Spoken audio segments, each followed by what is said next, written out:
शहर पूरे देश के लिए बड़ा संकट बन गया है। महाराष्ट्र, दिल्ली में संक्रमण का ग्राफ भागता जा रहा है। प्रधानमंत्री नरेंद्र मोदी और गृह मंत्री अमित शाह का गृह राज्य गुजरात भी संकट के सबसे गंभीर दौर से गुजर रहा है। लेकिन अब दिल्ली से गए दिग्गज डॉक्टर्स की टीम ने वहां हेल्थ टीम को कई सुझाव दिए हैं। इसके साथ ही गुजरात में कोरोना के खिलाफ जंग तेज हो गई है।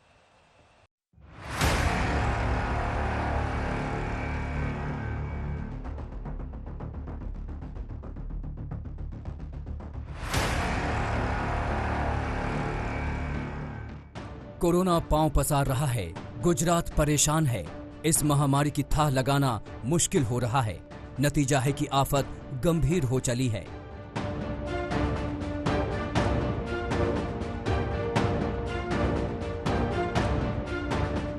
लॉकडाउन से पहले 20 मार्च तक गुजरात में महज 5 केस थे। अब ये देश का ऐसा दूसरा राज्य बन गया है जहां कोरोना पीड़ितों की संख्या सबसे ज्यादा है। स्वास्थ्य मंत्रालय के आंकड़ों के मुताबिक महाराष्ट्र में कोरोना पीड़ितों की संख्या 20,228 है, जबकि 779 लोगों ने अपनी जान गंवाई है। वहीं गुजरात में संक्रमितों की संख्या 7,796 है और 472 लोगों की मौत हुई है। आंकड़े बता रहे हैं कि कोरोना ने गुजरात को बड़ा चैलेंज दिया है। हालांकि राज्य और केंद्र सरकार उसे मात देने की ठान ली है। उसी भरोसे की एक कड़ी है दिल्ली एम्स के डायरेक्टर डॉक्टर रणदीप गुलेरिया और डॉक्टर मनीष सुरेजा का अहमदाबाद दौरा। ये दौरा बेहद अहम है क्योंकि शहर में कोरोना के आंकड़े 5,200 के पार जा चुके हैं।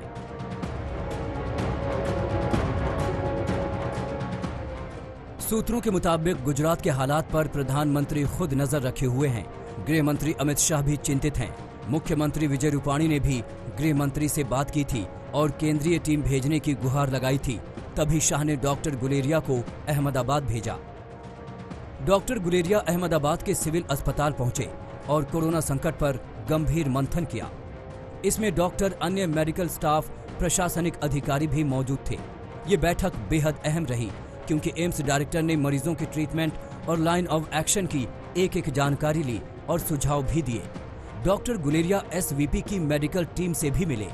ये दोनों यहाँ पे अहमदाबाद की कोविड अस्पताल, सिविल अस्पताल में पहुंचे हुए हैं। उनके साथ अहमदाबाद की जो हेल्थ सेक्रेटरी है जयंती रवि, वो भी मौजूद है। और साथ ही जो ये पूरी टीम है, इस टीम ने जो डॉक्टर्स है, खास करके जो कोविड के जो ट्रीटमेंट देने वाले डॉक्टर्स हैं, उन लोगों से बातचीत की है। साथ ही जो रेसिडेंशियल डॉक्टर्स हैं, उनके साथ भी उन्होंने बातचीत की। गुजरात में कोरोना से मौत की रफ्तार काफी ज्यादा है। मृत्यु दर करीब 23% है। डॉक्टर गुलेरिया ने इस पर चिंता जताते हुए डॉक्टरों को कीमती सुझाव दिए। फिर मुख्यमंत्री रूपाणी से मिलकर भी चर्चा की। यहाँ पर हमने डॉक्टर्स के साथ प्रोटोकॉल भी डिस्कस किए, treatment protocol and treatment protocol जो यहाँ फॉलो कर रहे हैं वो बेसिक इंटरनेशनल प्रोटोकॉल्स हैं। एम्स का प्रोटोकॉल भी बिल्कुल ऐसा ही है। और जो आईसीयू केयर है वो हमारे जैसे एम्स में इंटरनेशनल गाइडलाइंस है उसी के हिसाब से है। और कई ट्रायल्स में भी यहाँ के डॉक्टर्स लगे हुए हैं, चाहे वो WHO की सॉलिडारिटी ट्रायल हो या प्लाज्मा थेरेपी हो। गुजरात में रोजाना तेजी से संक्रमण बढ़ रहा है। राज्य सरकार की ये सबसे बड़ी चिंता है। वैसे सरकार उम्मीद जता रही है कि हालात जल्द सुधरेंगे। हमारी डबलिंग रेट जो एक बहुत ही महत्वपूर्ण अंक है, वो भी अब बहुत उसमें एक सुधारा हुआ है। 12 दिन की डबलिंग रेट पर हम पहुंच गए हैं। तो इस तरह से ये सब इनपुट्स हैं। हम एक एक अपने जितने भी सिटीजन्स हैं, सबसे, नागरिकों से, सभी भाइयों बहनों से अनुरोध करेंगे कि खास इस बीमारी से बिल्कुल घबराने की, डरने की जरूरत नहीं। गुजरात में संक्रमण के चक्र को तोड़ने के लिए सोशल डिस्टेंसिंग का कड़ाई से पालन करना ही होगा। सबसे महत्वपूर्ण है लोगों को वायरस से बचने के तरीकों को लेकर जागरूक करना। गोपी घांगर, अहमदाबाद, आज तक। गुजरात में कोरोना संकट का सबसे बड़ा केंद्र है अहमदाबाद। इस शहर के हालात पर सरकार बेबस हो गई है। एक के बाद एक 3 लॉकडाउन लगे। राज्य सरकार ने भी कई उपाय किए, लेकिन हालात सुधरने का नाम नहीं ले रहे।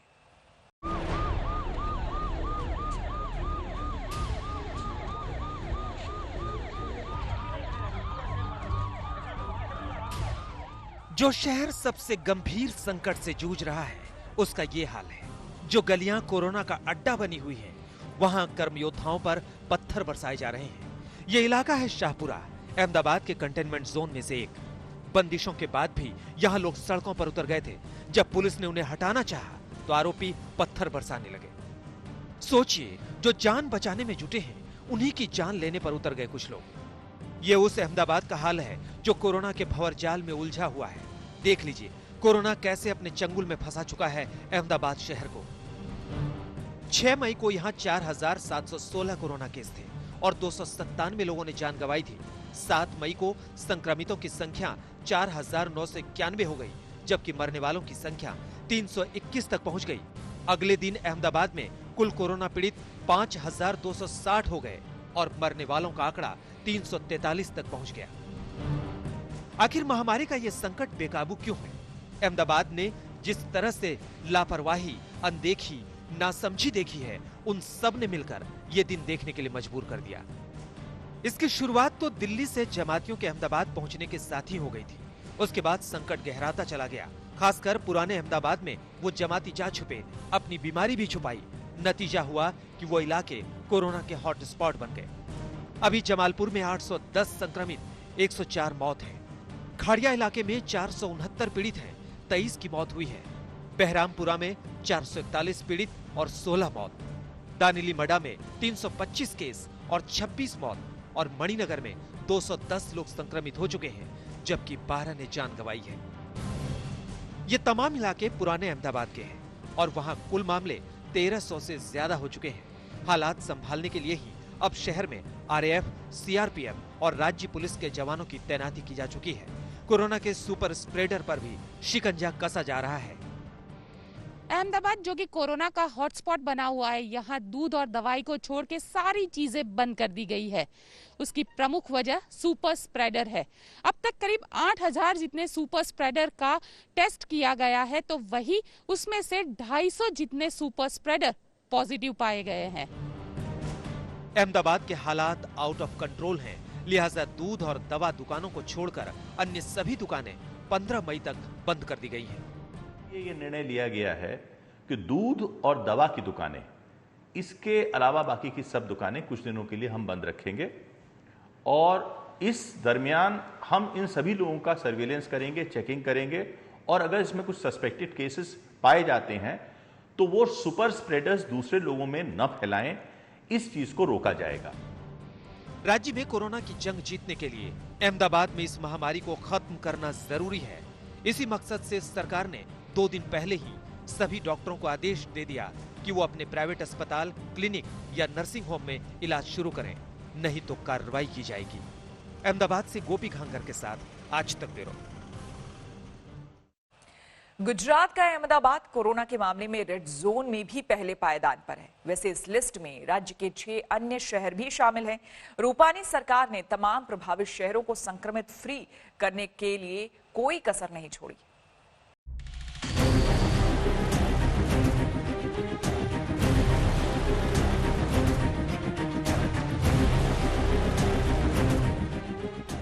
गुजरात के संकट का सबसे बड़ा सबब बने तबलीगी जमात के लोग 23 मार्च को दिल्ली से चले थे और राज्य के अलग अलग इलाकों में जा छुपे थे।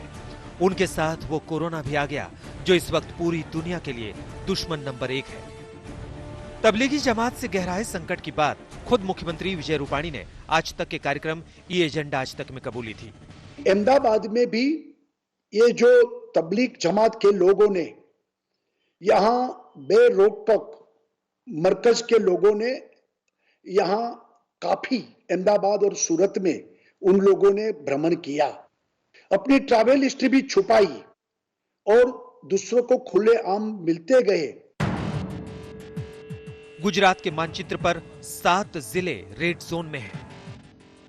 इसमें अहमदाबाद, सूरत, वडोदरा, आणंद, बनासकांठा, भावनगर और गांधीनगर शामिल हैं। इसके अलावा राज्य के 12 जिले ऑरेंज जोन में और अन्य जिले ग्रीन जोन में हैं। लेकिन पूरे गुजरात के करीब 89% कोरोना केस सिर्फ 3 जिले अहमदाबाद, सूरत और वडोदरा में हैं। अहमदाबाद में 5260, जबकि सूरत में 824 और वडोदरा में 465 कोरोना के मरीजों की पहचान हो चुकी है। माना जा रहा है कि तेज रफ्तार टेस्टिंग की वजह से भी कोरोना ग्राफ में तेजी से इजाफा हुआ है। रोजाना 5,000 से ज्यादा टेस्ट हो रहे हैं। अब तक 1,05,000 से ज्यादा जांच हो चुकी है। रूपाणी सरकार की कोशिश है कि संकट समाप्त होना चाहिए, इसे लेकर सरकार सख्त है। उसी के तहत 17 मई तक राज्य में शाम 7 बजे से सुबह 7 बजे तक किसी को बाहर आने की इजाजत नहीं है। लॉकडाउन उल्लंघन रोकने के लिए ड्रोन और सीसीटीवी कैमरों की मदद ली जा रही है। सीएम रूपाणी ने रोजेदारों से घर में ही रहकर इबादत करने की अपील की है। कोरोना के खिलाफ लड़ाई कई मोर्चों पर लड़नी पड़ रही है। इसी जंग को जीतने के लिए सीएम रूपाणी ने पीएम मोदी से कई बार चिंतन मनन किया है। अहमदाबाद से गोपी घांगर के साथ आज तक ब्यूरो। गुजरात में प्रवासी मजदूरों की समस्या भी गंभीर है, क्योंकि उनकी संख्या 45 लाख के करीब है। अब वे सभी अपने घर लौटना चाहते हैं। ऐसे में उद्योग जगत को पटरी पर लाने की चुनौती काफी बड़ी हो गई है। सूरत में तो वैसे मजदूरों ने प्रदर्शन भी किया।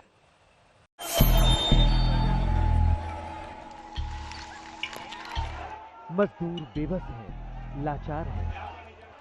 कोरोना की आफत काल में जल्द से जल्द ये सभी अपने शहर लौट जाना चाहते हैं। सूरत की सड़कों पर ये बवाल उसी के लिए मचा है। हजीरा इलाके में हजारों मजदूर सड़क पर निकल आए। वो सभी घर वापसी की तैयारी में थे तो पुलिस ने रोक दिया। पहले समझाया तो बात नहीं बनी, फिर लाठीचार्ज और आंसू गैस दागना पड़ा। डिजास्टर मैनेजमेंट एक्ट के तहत जो भी नियम है उसकी पालन नहीं कर रहे थे और घर जाने की जिद में लोग रिलायंस की ओर जाने के लिए चल पड़े थे। तो उनको हमने रोक के टीयर गैस 4 सेल छोड़े हैं और बाकी थोड़ा बहुत उनको जो भी फोर्स है रीजनेबल फोर्स यूज करके उनको पकड़ के हमने पुलिस स्टेशन भेज दिया है। सूरत के प्रवासी मजदूरों की तरह पूरे गुजरात में करीब 45 लाख मजदूर अब तक काम कर रहे थे, लेकिन लॉकडाउन के बाद से वो सभी अब एक पल भी रुकने को तैयार नहीं है। सूरत के अलावा अहमदाबाद, मोरबी, भुज समेत कई औद्योगिक शहरों में वैसे मजदूरों की संख्या काफी ज्यादा है। गुजरात सरकार ने उन सभी का रजिस्ट्रेशन कर उन्हें घर भेजने के इंतजाम किए हैं। 125 से ज्यादा ट्रेनें यूपी, बिहार और दूसरे राज्यों में पहुंच भी चुकी हैं। कोरोना ने एक ओर जिंदगी संकट में डाला है तो दूसरी ओर अर्थव्यवस्था को डिरेल कर दिया है। हालांकि प्रवासी मजदूरों के संकट को टालने के लिए रूपाणी सरकार ने श्रम कानूनों को आसान भी बनाया है, लेकिन कोरोना का खौफ उन पर भारी पड़ रहा है। सूरत से संजय सिंह राठौड़ और अहमदाबाद से गोपी घांगर के साथ आज तक ब्यूरो। और अब बात करते हैं विदेशों में फंसे भारतीयों के वापस लौटने की खबर की। पिछले 24 घंटे में 800 से ज्यादा भारतीयों की वतन वापसी हुई है। लॉकडाउन के बीच ये सभी लोग विदेशों में फंसे हुए थे। वहीं 698 लोगों को वापस लेकर आईएनएस जलाश्व कुछ घंटों के बाद कोच्चि पहुंचने वाला है।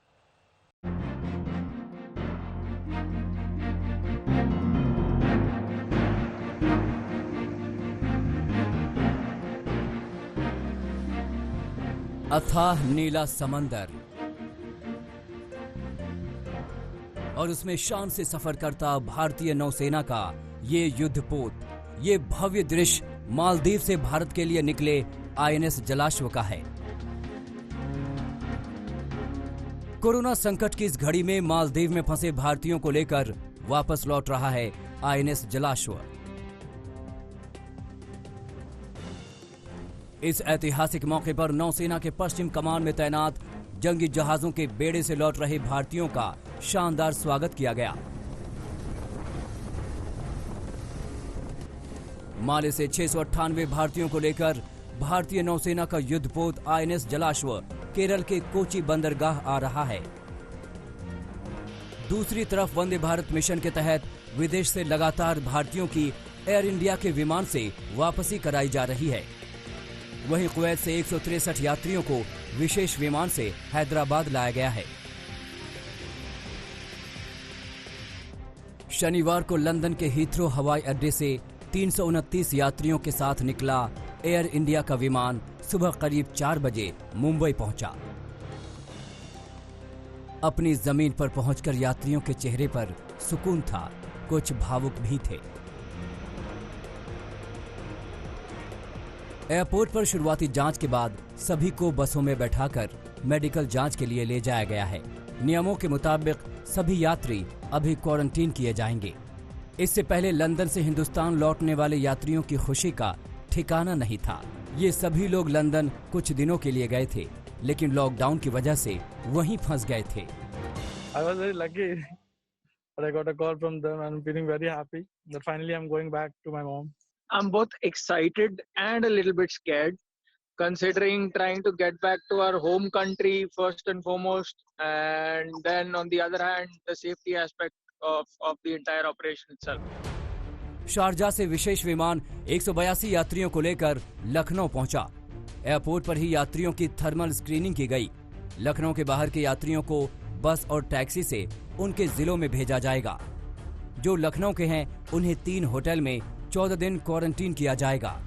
शारजा से एयर इंडिया का पहला विमान लखनऊ पहुंचा है। खाड़ी के देशों में जो लोग रुके हुए थे, जो फंसे हुए थे, उन्हें लेकर ये विमान लखनऊ के टर्मिनल 1 पर आया है। उनकी स्क्रीनिंग से लेकर कोरोना का टेस्ट तक हुआ है और इन तमाम लोगों को क्वारंटाइन में अगले 14 दिनों तक रखा जाएगा। सरकार ने इसके बारे में बता रखा है कि जो लोग लाए गए हैं उन्हें 14 दिन का जो क्वारंटाइन होगा उसमें पेड क्वारंटाइन की भी सुविधा होगी। लेकिन ये तमाम वो लोग थे जिन्होंने अपना रजिस्ट्रेशन कराया था और पहली बार लखनऊ में इस लॉकडाउन में एयर इंडिया का विमान आया है। वहीं शनिवार को पहली फ्लाइट ढाका से दिल्ली एयरपोर्ट पर लैंड हुई। इसमें सवार सभी 129 यात्रियों को क्वारंटीन किया गया है। भारत लाए जा रहे सभी लोग वो हैं जो लॉकडाउन के कारण विदेश में फंस गए थे और पिछले 30 से 40 दिनों से भारत आने की कोशिश कर रहे थे। एयर इंडिया 7 से 13 मई तक 12 देशों के लिए 64 उड़ानों का संचालन करके करीब 15,000 लोगों को रेस्क्यू करने के मिशन में जुटी है। 15 मई के बाद मिशन का दूसरा चरण भी शुरू होगा। लखनऊ से कुमार अभिषेक के साथ आज तक ब्यूरो। 24 मार्च से लगातार लॉकडाउन में रह रहे लोगों के सामने 2 सवाल हैं। पहला ये कि कोरोना वायरस का खतरा कब कम होगा और वहीं दूसरा ये कि 17 मई के बाद सरकार का प्लान क्या है। 17 मई को लॉकडाउन 3.0 का समय पूरा होगा। आज तक से के खास कार्यक्रम ई एजेंडा में मोदी सरकार के मंत्रियों से खास तौर पर इसको लेकर सवाल किए गए। देखिए सरकार किस एक्शन प्लान पर काम कर रही है। राहुल गांधी टेक्नोलॉजी कितना समझते हैं। आज तक के ई एजेंडा में टीम मोदी के 17 मंत्री एक मंच पर आए। कोरोना से जंग में देश की स्थिति कैसी है और यहाँ से आगे का सफर देश कैसे तय करेगा, ऐसे कई सवाल उनके सामने रखे गए। इस दौरान ये नई बात सामने आई कि प्रधानमंत्री नरेंद्र मोदी ने हर मंत्री को देश के कुछ जिलों की जिम्मेदारी सौंपी है। उन जिलों से आने वाली ग्राउंड रिपोर्ट के आधार पर ही पीएम मोदी 17 मई से आगे का रोड मैप तैयार कर रहे हैं। लॉकडाउन 3 के बाद सरकार का प्लान सड़क परिवहन मंत्री नितिन गडकरी ने बताया। सरकार की कोशिश यही है कि धीरे धीरे एक तरफ लॉकडाउन भी रहे और दूसरी ओर निश्चित रूप से इकोनॉमी के दृष्टि से कुछ बातों को सुचारू रूप से शुरू भी करें। तो मुझे लगता है इसके बारे में निर्णय तो होम मिनिस्ट्री के लेवल पर होगा, पर स्वाभाविक रूप से जिस प्रकार से धीरे धीरे एक एक बात खुल रही है, तो मैं भी उम्मीद रखता हूं कि आने वाले कुछ दिनों में इससे भी जरूर कोई ना कोई मार्ग निकलेगा, ऐसा मेरा विश्वास है। क्योंकि हमारे जो ट्रांसपोर्ट सेक्टर में जो बसेस वाले हैं, उन्होंने मुझे बताया कि हमारा कर्जा बढ़ रहा है, ब्याज है, लोगों के तनख्वाह दे रहे हैं और इस समय हमारी हालत बहुत ख़राब है।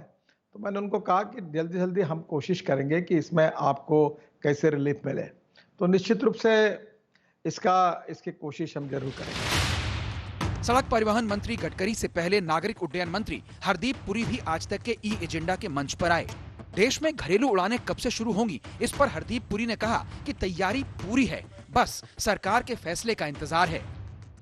हमारी तरफ से पूरी तैयारी है। हमारे जो एयरपोर्ट्स हैं, हवाई अड्डे हैं, जो हमारे इंसेलरी जो काम है, पूरी तैयारी है। और हम लोग एयरलाइन से भी यही कह रहे हैं कि आप भी अपनी पूरी तैयारी रखिए। देश में कोरोना के खिलाफ जंग लड़ने में सबसे आगे केंद्रीय स्वास्थ्य मंत्रालय है। इस विभाग की कमान संभाल रहे हैं डॉक्टर हर्षवर्धन। उन्होंने कोरोना के खिलाफ जंग में जीत की उम्मीद जताई। सब पैरामीटर्स पर हमें भारी सफलता मिल रही है। सारे दुनिया में हमारी सराहना हो रही है भारत की स्ट्रैटेजी की ओर सब लोग बहुत गंभीरता से देख रहे हैं। विश्व स्वास्थ्य संगठन भी बार बार भारत की सराहना कर रहा है। मुझे तो पूरा विश्वास है कि आने वाले समय में बहुत जल्दी कुछ ही सप्ताह के अंदर कोरोना के खिलाफ जंग में हमारे देश को भारी सफलता मिलेगी। कोरोना पर जीत की उम्मीद जहां कायम है, वहीं देश में एक बड़ा संकट मजदूरों को लेकर है। उनमें से ज्यादातर के पास रोजगार नहीं और उनके खाने का इंतजाम करना सरकार के लिए बड़ी चुनौती है। आज तक के ई एजेंडा में खाद्य आपूर्ति मंत्री रामविलास पासवान ने भरोसा दिया कि देश में अनाज की कोई कमी नहीं। हमारा अन्न का किसी तरह की कमी नहीं है और युद्ध स्तर पर जो है हमारा काम चल रहा है। और आज तक के रिकॉर्ड के मुताबिक जो है लॉकडाउन के बाद जो है अभी तक जो है 74 लाख मैट्रिक टन जो है अनाज का हम लोगों ने जो है परिवहन उठाव करके और उसका ट्रांसपोर्ट कर दिया है। केंद्र सरकार अब ये मान रही है कि कोरोना से जंग लड़ने के साथ ही देश में धीरे धीरे हालात को सामान्य बनाने की जरूरत है। लिहाजा हर विभाग इसमें जुटा हुआ है। जहां तक खेल से जुड़े आयोजनों की बात है तो देश ही नहीं पूरी दुनिया में ओलंपिक जैसे बड़े आयोजन रद्द हो चुके हैं। इसके बावजूद देश के खिलाड़ी आगे के लिए अपनी तैयारियों में जुटे हैं। वो अपने कोच के साथ ऑनलाइन जुड़े हुए हैं। जहाँ भी हमारे जो ट्रेनिंग एकेडमीज है, जहाँ हॉस्टल्स है या जहाँ खिलाड़ी अपने अपने घर पे हैं, कोई अलग से चुपचाप नहीं बैठा है, कुछ ना कुछ ज़रूर कर रहे हैं। तो ये जो इस वक्त ये लॉकडाउन चल रहा है इसको हम एक बहुत अच्छा तरीके से उपयोग भी कर रहे हैं। सबको हम ऑनलाइन शामिल करके कोचिंग का, टेक्निकल सेशंस का, स्पोर्ट्स साइंस का, नियम नीति, बहुत सारा चीज़ हमने बहुत मैसिव स्केल में ऑनलाइन क्लासेस वगैरह शुरू किया है। मौजूदा हालात में जब ज्यादातर गतिविधियां ऑनलाइन हो रही हैं, तब दूरसंचार विभाग की तैयारी भी मायने रखती है। सबसे पहले हमने संचार विभाग को कहा कि भारत में घर से काम होने की पूरी सुविधा को लिबरलाइज करो, वर्क फ्रॉम होम। तो हमने सारे नियमों को शिथिल कर दिया। आज मुझे आपको बताते हुए खुशी हो रही है कि भारत के आईटी कंपनियों का 85% काम घरों से हो रहा है। भारत आईटी के क्षेत्र में बहुत बड़ा बैक एंड ऑफिस है। मोदी सरकार देश के सामने आई अब तक की सबसे बड़ी चुनौती से जूझ रही है। हर फैसला कोरोना के मामलों को देखकर लिया जा रहा है, जिसमें कुछ राज्यों में तेजी बरकरार है। 17 मई के बाद का रास्ता भी हालातों को देखकर ही तय होगा। आज तक ब्यूरो।